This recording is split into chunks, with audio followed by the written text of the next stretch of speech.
प्रभु जी प्रणाम। अरे प्रशांत भाई, बोलिए बोलिए। प्रणाम। प्रभु जी, एक हम्म। संशय था कि मतलब गीता में ना भगवान कृष्ण ने अर्जुन से ये कहा है कि तुम सब धर्मों को छोड़कर मेरी शरण में आ जाओ, मैं राइट। तुम्हें पाप से मोक्ष कर दूंगा। तो आपको हेलो। क्या डाउट है उसमें? नहीं नहीं, फिर एक तरफ ये भी कहा है कि मतलब तुम जो है ना, मतलब किसी महात्मा ज्ञानी जो मतलब मेरा ही स्वरूप है उनके पास जाओ, उनको प्रणाम करो और फिर उनसे तुम्हें ज्ञान होगा। सही तो कह रहे हैं। तो एक तरफ अपनी बात कहते हैं, एक तरफ मतलब उनके लिए कहते हैं, मतलब सत्पुरुष के लिए। तो मतलब प्रभु जी ये तो मतलब कुछ समझ में नहीं आ पाया था थोड़ा सा। देखो, ऐसा है कि भगवान जो है ना, वो सत्पुरुष दिखाते हैं। भगवान कहते हैं मेरा स्वरूप अगर तुम्हें समझना है तो सत्पुरुष से समझ पाओगे। हम्म। है ना? तो इसीलिए हम्म। गुरु बताते हैं, सत्पुरुष बताते हैं कि तुम उसके पास जाओ तब मेरा स्वरूप समझ पाओगे, क्योंकि वो जो सत्पुरुष है, वो जो गुरु है, वो जो अक्षर हम्म। ब्रह्म सत्पुरुष है, वही मुझे अच्छी तरह से जानता है। भगवान हम्म। ये कह रहे हैं, इसीलिए वहां भेजते हैं। जी प्रभु जी। कभी जो है ना, समझ में नहीं आता है अर्जुन। कभी ये हम्म। बात करता है, कभी वो बात करता है, अरे भगवान क्या बोल रहे हैं वो समझ में नहीं आता है। इसीलिए जो है ना, वो कहते हैं अरे तू ये सब छोड़ मगजमारी, तू मैं हम्म। कहता हूँ वैसा करना। तू मेरी शरण में आ, यानी मेरी शरण में, यानी मेरे को सुन, हम्म। मुझे ही सुन, मेरी आज्ञा का पालन कर। क्या, कौन सी बहकी बहकी बातें कर रहा है? हम्म। सर की अपने माने हुए जो धर्म है ना, यानी कि इसका ऐसा करे, इसका वैसा करे, ये सब तेरे धर्म है। मतलब कि तूने मान के रखा है ऐसा, छोड़ ये सारा कुछ। हम्म। यानी तुम अपनी मान्यताओं को छोड़ो। हम्म। भगवान कह रहे हैं तुम दूसरे हम्म। सारे धर्म को छोड़ो। तो धर्म क्या है? सारे एक मान्यताओं के पर ही टिके हुए हैं सब। हम्म। एक एक विचारधारा है, एक एक मान्यताएं हैं, है ना? वो सब छोड़ हम्म। तू। मैं जो कहता हूँ वो कर, यानी प्रगट में आ तू। प्रगट भगवान तेरे सामने खड़ा है, उसका कहाँ मान। हम्म। तू कहाँ अपनी अपनी सारी मान्यताओं में उलझा पड़ा है, ये कह रहे हैं। तो उससे मैं कहता हूँ, नहीं समझते तो बच्चा क्या करते हैं, दो झापट लगाते हैं ना, कि तू ये सब छोड़, प्रभु जी तुझे हम। कब लगाओगे आप झापड़ हमारे, ये तो बता दो कब लगा। लगाओ तभी हम आ जाएंगे आपसे झापड़ लगवाने के लिए, तभी बुद्धि सही होगी। तो जोर से लगाना, मतलब दाल एकदम लाल हो जाए दोनों। कोई बात नहीं, कोई बात। तो कोई अगर समझता नहीं है ना, बार बार हम्म। समझाने से, तो फिर उस हम्म। हिसाब से कहना पड़ता है। हम्म। तो भगवान ने अपने हिसाब से कहा कि ये सब छोड़। अगर अभी की हम्म। भाषा में कहना है तो यही कहेंगे ना, हम्म। अरे तू अपने सारे टूट छोड़। मैं कहता हूँ वो फ्रेंड भी ऐसे करते हैं ना। किसी हम्म। समस्या लेकर किसी फ्रेंड के पास गया है हम्म। और बहुत समझाने पे भी नहीं समझता है, तो वो सामने वाला फ्रेंड क्या कर, अरे ये सब छोड़, तू मेरे घर पे आ जा चल। हम्म। तो कहने का ये मतलब है, तू सब छोड़, मेरी शरण में आ जा। हम तो सर्व पापे भी मोक्षयिष्यामि मां। तू चिंता मत कर, तेरे सारे दुख सब दूर कर देगा मैं। जी। है ना? सब कुछ, और अंतिम मुक्ति में तेरे को दे देगा। ठीक है। जी प्रभु जी। हाँ जी, और किसी का कोई प्रश्न है तो बताइए। प्रणाम प्रभु जी। हाँ जी, प्रणाम। आप कुछ पूछेंगे? प्रभु जी, एक तो ये पूछना था कि मोह जो है, इसकी थोड़ा सा वर्गीकरण करके बताते हैं कि हमारी जो डेली लाइफ में मोह किस किस रूप में ये होता है और कैसे ये हमारे रास्ते में बाधक होता है, और इसके निर्मूलन के लिए एक सटीक उपाय क्या है। देखो, किसी भी चीज में ज्यादा आसक्ति, उसी को ही मोह कहता है। और उसके लक्षण में कैसा है कि निरंतर उसका चिंतन चलता है, जब तक नहीं मिलता है तब तक चित्त वृत्ति वहां अटकी हुई है ना? इसको जी कहते हैं मोह। उसके नष्ट होने में डर लगता है, रोना आता है, विचलित हो जाते हो, बेचैन हो जाते हो, है ना? समझदारी का अभाव, और चीजें जैसी है वैसी नहीं दिखती। अगर पैसा है तो सिर्फ पैसे की तरह नहीं दिखता है, उसमें बहुत कुछ आरोपित किया हुआ है हमने, तब उस प्रकार से दिखता है। तो पैसा है वो सिर्फ साधन है, लेकिन मिल गया जी और खुश हो गया और चला गया तो दुखी हो गया, तो समझना मोह है। तो साधन है, नहीं है तो, अगर आपके पास नहीं है तो बस सुविधा होती है, दुख नहीं होता। भीतर परमाणु नहीं हिलते। थोड़ी बहुत तकलीफ होती है कि भाई बिना पैसे का कैसे करें, है ना, इस तरह का थोड़ा बहुत होता है। तो और ये दूसरी बात कि ये तो चीजों की बात है, मनुष्यों में भी ऐसा है कि हर जगह पे जहाँ पर वृत्ति चिपक गई है और आसक्ति बढ़ रही है, मोह का ऐसा ही स्वरूप है। चाहे वो व्यक्ति हो, वस्तु हो, कुछ और, चाहे वो ज्ञान हो, है ना। तो जी अहंकार से जुड़ा हुआ है मोह, अज्ञान से जुड़ा हुआ है मोह। तो भगवान के रास्ते में जो भी बाधा है ना, वो है मोह। तो मैं भगवान की भक्ति कर रहा हूँ और भगवान की आज्ञा का पालन करता हूँ, और आज्ञा पालन में जो बीच में आता है ना, वह है मोह, वह है माया का स्वरूप, वह है आसक्ति। यानी भगवान छूट जाते हैं और वो वृत्ति वहां चली जाती है, चाहे वस्तु, व्यक्ति, घटना, और भीतर के अहंकार का स्वभाव, तो ये वैसा होता है। और कुछ पूछो। ये रिश्तों में ममत्व भी इसी में आएगा ना जी? हाँ जी, उसी में ही आएगा, मैं और मेरा, यही मोह है, ममत्व है। ममत्व यानी मेरा, मेरापन, अपनापन। तो जैसी प्रीति अपने सांसारिक व्यवहार में है, वैसी ही प्रीति अगर सत्पुरुष में हो जाएगा ना, तो सारे साधन जितने भी करने थे ना, वो सारे हो चुके। तो जो मोह सांसारिक व्यक्तियों, लोगों में करना था, वैसा ही मोह अगर सत्पुरुष में हो जाए, अक्षर ब्रह्म सत्पुरुष यानी हमारे गुरु जी, उसमें हो जाए, तो सारा साधन हो चुका, उससे अभी कोई साधन की जरूरत नहीं है ना। जी और उसे मोह नहीं कहते, फिर उसके लक्षण बदल जाते हैं। सत्पुरुष में मोह हुआ तो उसके लक्षण बदल जाते हैं, फिर सत्पुरुष जो है उसको शुद्ध कर देते हैं, है ना। जी आपने देखा होगा वेल्डिंग करते हैं, है ना। तो जी एक होता है गैस वेल्डिंग जैसा। तो गैस की जोत जिस लोहे को छूती है ना, तो लोहा कुछ दूरी तक एकदम लाल हो जाता है। जी तो लोहा है, लेकिन उसका स्वरूप बदल गया है।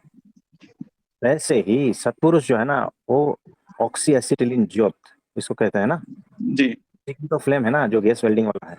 जी प्रभु तो वो जो ज्योत जिस लोहे को छूती है, तो वो जो लोहा है वो हमारा मोह है, और वो जो ज्योत है वो सत्पुरुष है। तो सत्पुरुष ने, यानी हमारा मोह अगर सत्पुरुष के प्रति है, हमारी वृत्ति, हमारा शक्ति अगर सत्पुरुष के प्रति है, तो सत्पुरुष तो निर्गुण है, वो अपने जैसा बना लेता है। यानी वो जो लोहा था वो लोहा ही रहेगा, लेकिन उसका स्वरूप बदल जाता है। जी वैसे ही मोह तो हमारा मोह ही रहेगा, लेकिन वो निर्गुण हो जाता है, वो मोह मायातीत हो जाता है, वो मोह नहीं रहा,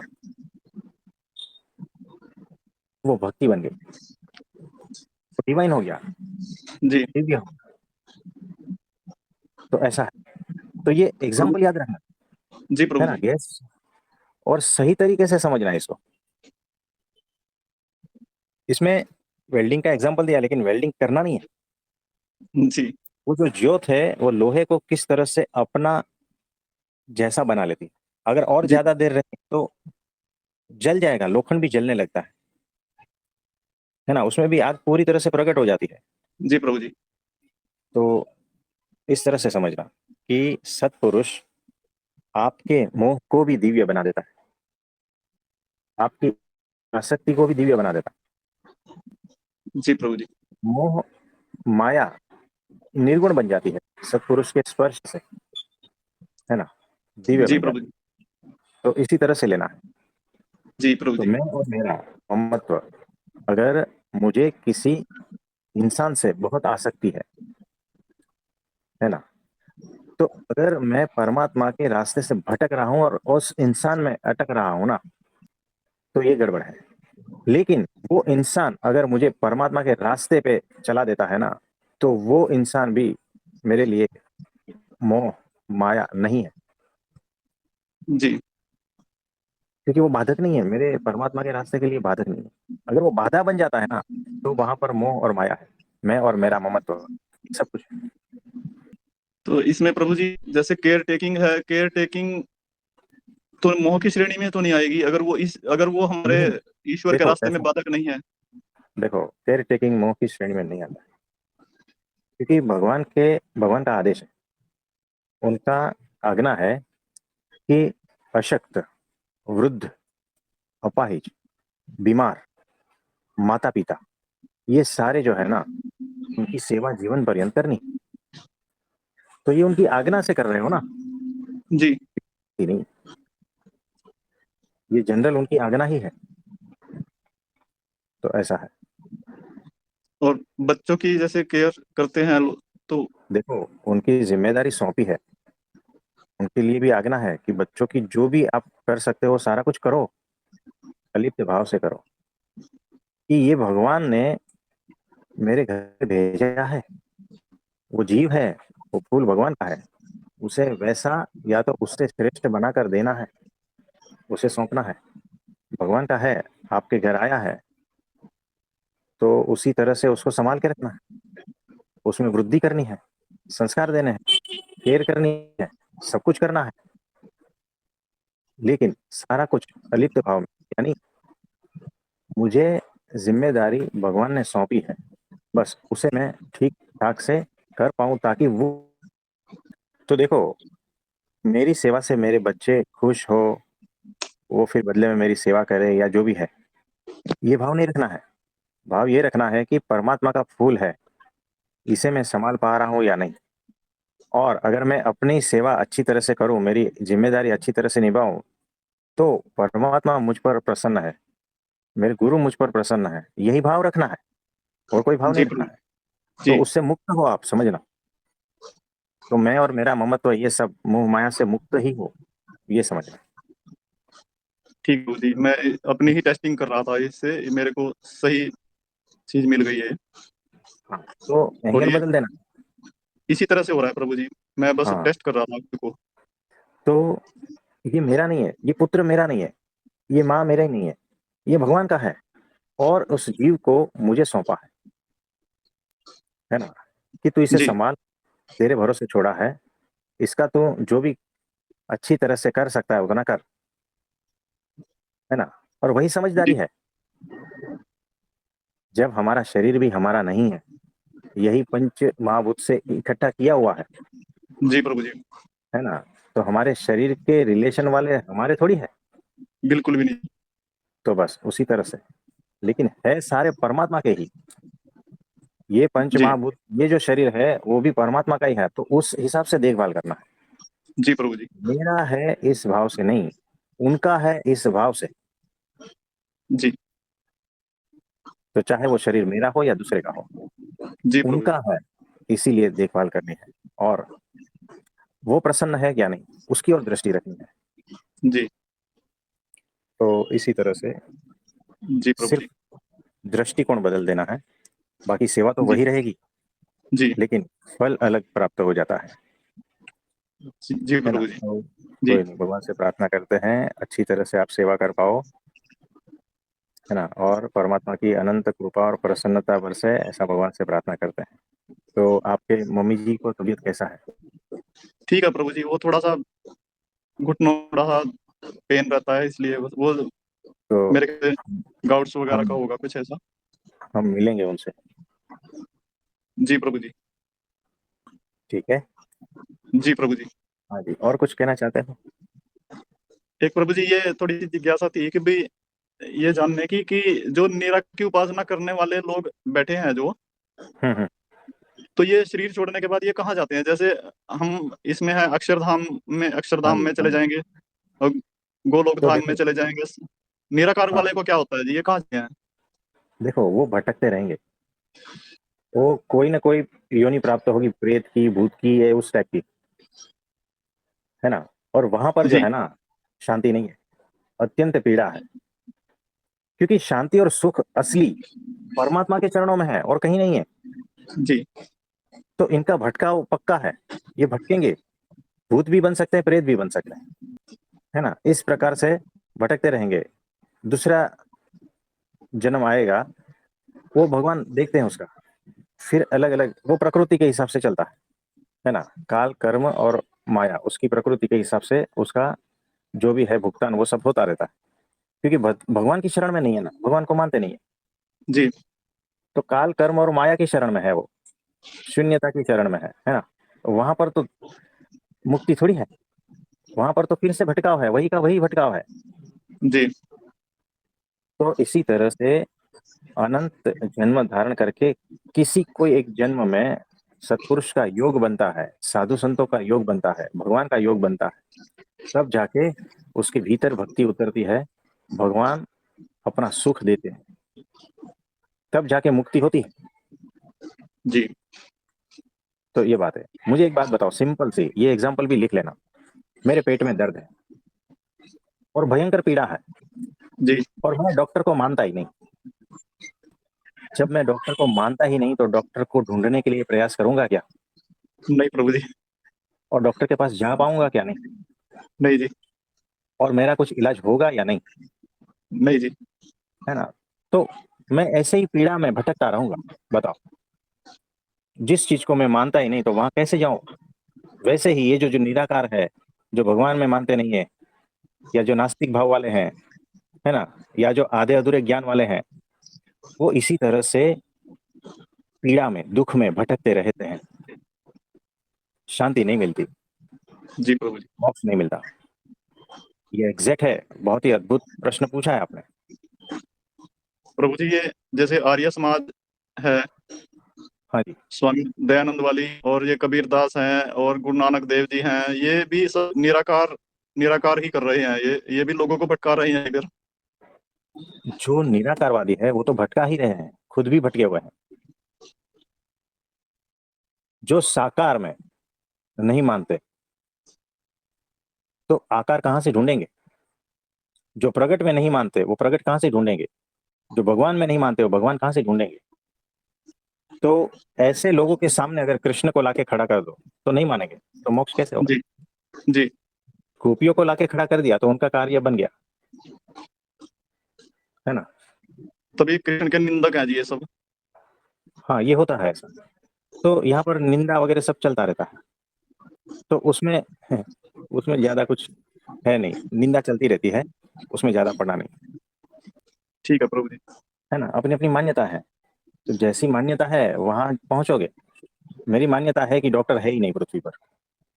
अब मुझे कुछ भी हो जाएगा ना, और मुझे चार लोग आके समझाएंगे ना कि अरे वहाँ डॉक्टर है, वहाँ हॉस्पिटल भी है, और वो डॉक्टर प्रगट भी है, आपका इलाज हो जाएगा, तो भी मैं मेरी मान्यताओं की वजह से मानने के लिए तैयार नहीं होऊंगा, जी और मेरा दुख तो वैसा का वैसा रहेगा, और मैं और जोर से लग जाऊंगा अपनी साधना में कि हे निराकार निराकार निराकार, है ना।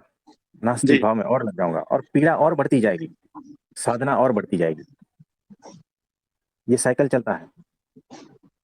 जी तो प्रभु जी। ऐसे नास्तिक भाव वाले के साये में भी नहीं आना, जी प्रभु जी। नहीं तो आपका क्या होगा ना पता भी नहीं चलेगा, बिल्कुल बिल्कुल। है ना। ऐसे शब्दों को सुनना भी नहीं, ऐसे ग्रंथों को पढ़ना भी नहीं। और ये कब पता चलेगा, जब आपके पास सामने रास्ता क्लियर हो। जी नहीं तो लोग तो ऐसे ही बस यूं ही भटकते रहते हैं, और उसके शब्द मानते रहते हैं, है ना। जी क्योंकि बेचारे एक तो दुखी है, बेचारे एक तो निर्दोष है, किसी के भी बहकावे में आ जाते हैं, तो उनका तो गया ना मोक्ष, उनका तो जी जीवन ही खत्म गया ना। बिल्कुल जी। एक मौका मिला था जीवन का, गंवा दिया। तो ये बात है। ठीक है प्रभु जी। हाँ जी, इसमें और कुछ पूछना चाहेंगे। बस प्रभु जी क्लियर है सब। तो मेरा देखो, तो लोग जो कहते हैं ना भगवान के पास पहुंचने के अनंत रास्ते हैं और पहुंचता है वहीं पर ही, ये बोलते हैं ना सब, आपने सुना होगा, जी प्रभु जी। है ना। ये रास्ते से वो रास्ते से चार लोग अलग अलग विचारधारा के मिलेंगे ना, तो सब अंत में क्या बोलते हैं बहसबाजी करने के बाद, सभी रास्ते भगवान पे पहुंचते हैं, है ना। जी अपने अपने रास्ते से चलो, है ना, क्योंकि जी बहसबाजी में जीत नहीं पाते हैं।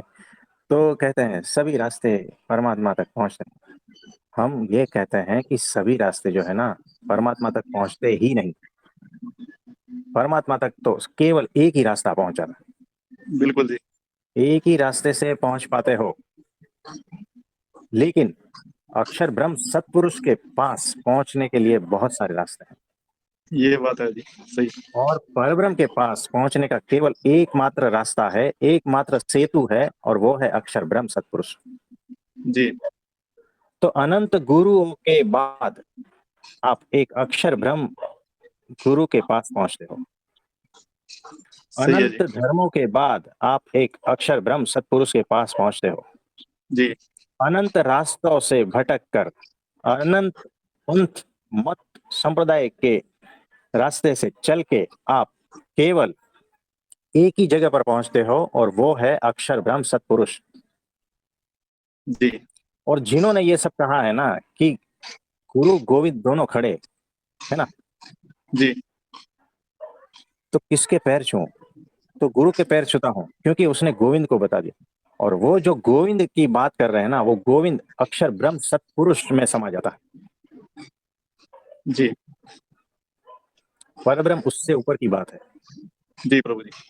तो पृथ्वी पर अनंत गुरु हो गए हैं, और जिन्होंने परमात्मा की बात की है ना, और अपने शिष्यों को जहां तक पहुंचाया है ना, ऐसा ख्याल है कि पहुंचाया है, और जिसकी ओर इशारा कर रहे हैं ना, वो अक्षर ब्रह्म तक ही पहुंच पाए हैं। जी यानी मैंने 5 रुपए की नोट को 100 रुपए की समझकर माना हुआ है। यानी मैंने मेरे शिष्यों को जहां पहुंचाया है, वो भगवान कहकर पहुंचाया है, परब्रह्म जी कहकर पहुंचाया है, लेकिन मुझे उसकी कोई झलक भी नहीं है परब्रह्म की। तो जी जहां प्रभु जी। पहुंचाया है वो हो सकता है अक्षर ब्रह्म सत्पुरुष तक पहुंचाया, उससे ऊपर की बात नहीं है। मैंने जी शास्त्रों में पढ़ा है परब्रह्म परब्रह्म ये सब कुछ, लेकिन मुझे उसका कोई अंदाजा नहीं है, उसकी कोई झलक भी नहीं है।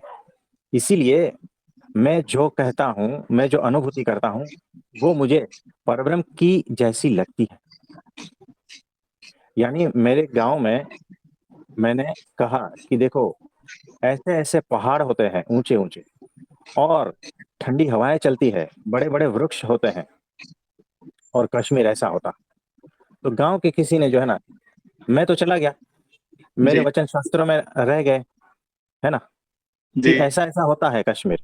और फिर गांव के एक युवान विद्वान बन गया, और वो 2-4 गांव छोड़कर एक पहाड़ी पे आया। वहां उसने देखा, अरे शास्त्रों में तो यही लिखा है, पहाड़ जी होते हैं, वृक्ष होते हैं, और ठंडी हवा चलती है। तो उसने मान लिया यही कश्मीर है। आप समझ रहे हो? तो जी प्रभु जिन्होंने जी। गुरु, तो गोविंद दियो बताए, अब ये पहाड़ी दियो बताई, ये परब्रह्म दियो बताई। आप समझ रहे हो? तो जो जो बता दिया है ना, वो यहां तक है, अक्षर ब्रह्म से पार भी नहीं गए हैं। आप समझे? तो ऐसा है कि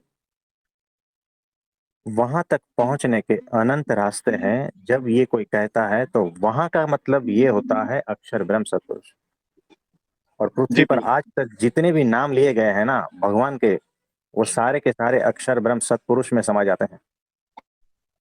तो परब्रह्म तक तो कोई पहुंचा ही नहीं है, और परब्रह्म तक पहुंचने का एकमात्र रास्ता अक्षर ब्रह्म सत्पुरुष वही है। जी प्रभु जी। तो लोग कहते हैं ना भगवान तक पहुंचने के अनंत रास्ते हैं, झूठ है। भगवान तक पहुंचने का एकमात्र रास्ता है अक्षर ब्रह्म सत्पुरुष। ये लिख लेना, जी सबसे प्रभु जी। बड़ा स्टेटमेंट है ये। जी बिल्कुल। तो ये बात है।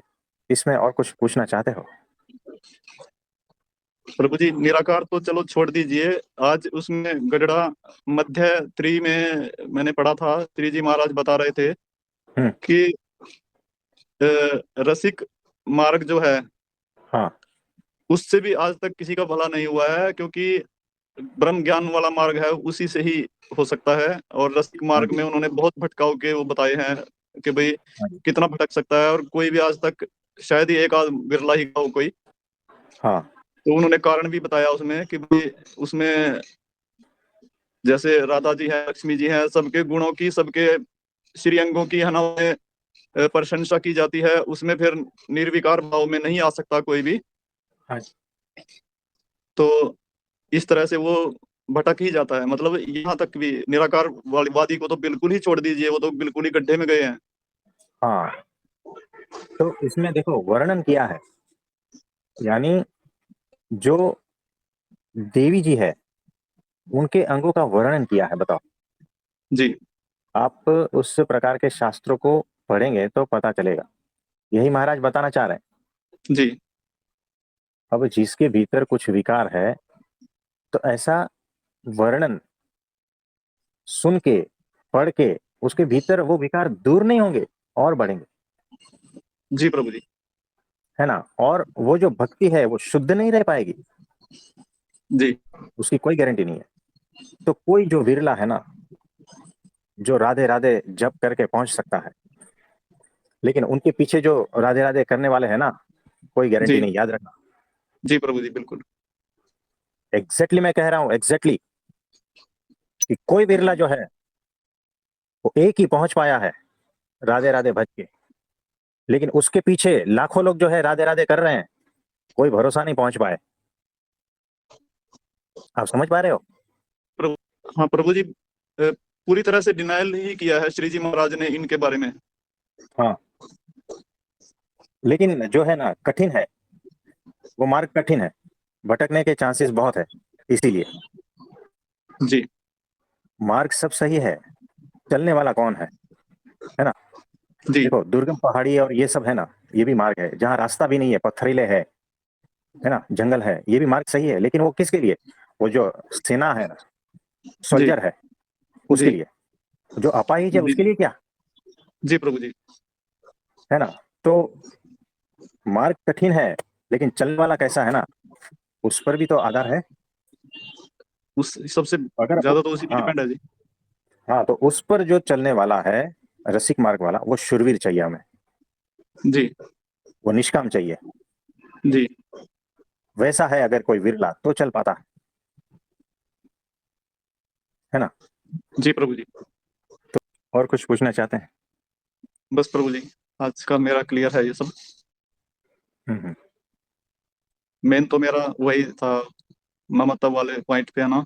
क्योंकि जैसा आपने बताया है कि अपेक्षा नहीं करनी है, तो प्रभु जी आपकी कृपा से इतना है कि भी बेटे से भी हम एक एक रात्रि भर भी अपेक्षा नहीं रखते कि ये हम हमारी सेवा करेगा या हमें चाहिए। हाँ, तब शांति रहेगी, जी, है ना। कि हमारी जो जिम्मेवारियां हैं बस वो पूरी करनी है। हाँ, समझदारी है ना, उसका अपना लाइफ है। देखे तो हमारी ओर देखे तो कोई बात नहीं, ना देखे तो भी कोई बात नहीं, जी है ना। तो अपेक्षा नहीं, लेकिन अगर हमने सही सही तरह से उनका कुछ किया है ना, तो वो बदले में मिल ही जाता जी प्रभु जी। है ना। तो अपेक्षा नहीं रखनी है, जी तो बड़ी अद्भुत बात है। जी, बहुत अच्छा सूत्र है ये। और किसी का कोई प्रश्न है तो बताइए। मैं ये कह रही थी जैसे अपेक्षा भी नहीं रखनी, रिश्तों में टकराव होता है उसका कारण भी वो हो गया, तो फिर उसके बाद रह तो सिर्फ साइलेंस ही जाता है बस, और जिम्मेवारियां निभाते रहो। फिर इस चक्कर में पहले फंसे, फिर चुप करके बस निभाते रहो, ये एक जाल है ऐसा। देखो, जहां पर अहंकार है ना, वहां पर टकराव है। जहां पर प्रेम नहीं है वहां पर टकराव है। जहां पर सिर्फ मोह है, अपेक्षाएं हैं, वहां पर टकराव है। जहां पर ना समझी है वहां पर टकराव है। ये टकराव के सारे कारण हैं, इससे भी बहुत सारे और भी कारण है। ठीक है, मतलब कि मैं जो चाहता हूँ, अहंकार हो गया ना। मेरे हिसाब से ही चीजें हो, अहंकार हो गया ना। मैं और मेरा, इसको आप सामने रखते हो ना, तब टकराव आ जाता है, किसी से भी आता है ना। मेरा ज्ञान, टकराव आएगा।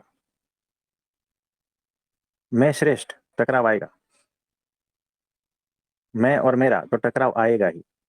मुझे कुछ चाहिए, टकराव आएगा।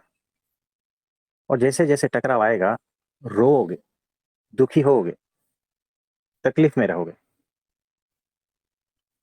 तो टकराव को हटाना एकमात्र रास्ता है। अपेक्षा छोड़ दो, मेरापन छोड़ दो, मैं और मेरापन, अहंकार, ये सारा कुछ छोड़ दो। और ये कब छूटेगा? अक्षर ब्रह्म सत्पुरुष के सानिध्य में, उनकी आज्ञा पालन में, है ना, और परब्रह्म की भक्ति में ये सारा कुछ छूटता जाए, समझदारी बढ़ती जाएगी। और निरंतर सत्संग करने से सारा स्वभाव घिसता जाएगा, और इतना घिस जाएगा कि आपका भीतर का प्योरपन जो है ना, निर्दोषता, वो बाहर निकल के आएगी। इतना सारा कुछ घिस जाएगा। और किसी का कोई प्रश्न है तो बताइए। तो शशि भाई, जी प्रभु जी। तो आज तक स्वप्न, सुषुप्ति और जागृति तीनों अवस्था में, याद रखना, हमने कभी भी किसी भी देवी की हमने पूजा नहीं की, हमने उनकी ओर देखा तक नहीं, हमने उनका नाम ये वो सब कुछ नहीं किया, हमने किसी देवी का नाम जप मंत्र ये वो सब कुछ भी नहीं किया। जी आप समझ रहे हो? जी प्रभु जी। तो भले ही ये माँ के जैसे हो देवी जी, लेकिन हमने कभी उनकी ओर देखा तक नहीं। हमारी दृष्टि एकमात्र परब्रह्म की ओर ही थी, तीनों अवस्था में, तीनों काल में। जी प्रभु जी। तो देवी के रास्ते कोई पुरुष भक्त पहुंचे, बहुत रेयर बात है। ये तो श्री जी महाराज ने वचनामृत में भी और सत्संग दीक्षा में भी ये मना किया है। हाँ जी। तो हम अपना स्वरूप बता रहे हैं, जी प्रभु जी। तो ये बात है। और किसी का कोई प्रश्न है तो बताइए। तो आपने कहा कि किसी देवी के रास्ते, ये बात थोड़ा क्लियर से समझाओगे कि आप अपनी दृष्टि परब्रह्म पे ही रखते हो, ये कहना चाहते हो? हाँ, हमारी दृष्टि परब्रह्म पे ही है, तीनों अवस्था में, तीनों काल में। हमने कभी भी देवी जी को देखा ही नहीं, न हमारे रास्ते में आए, न हमने कभी पूजा, है ना, बहुत सारी देवियां है ना, लेकिन भीतर से एक क्षण मात्र के लिए एक विचार की लहर भी नहीं उठी कि हम इनको आराध्य करके पूजे और ये सब कुछ करें।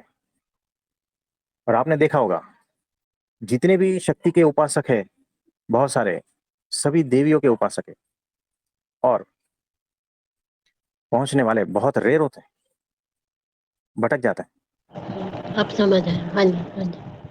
है ना, और वो अहंकारी होते हैं, और भटकते हैं, अटकते हैं, उसके उससे निकालने के लिए कोई और महापुरुष चाहिए, वहां से निकालने के लिए। समझ आ गया। तो आज के लिए इतना ठीक है। आप सभी को मेरा नमस्ते, प्रणाम।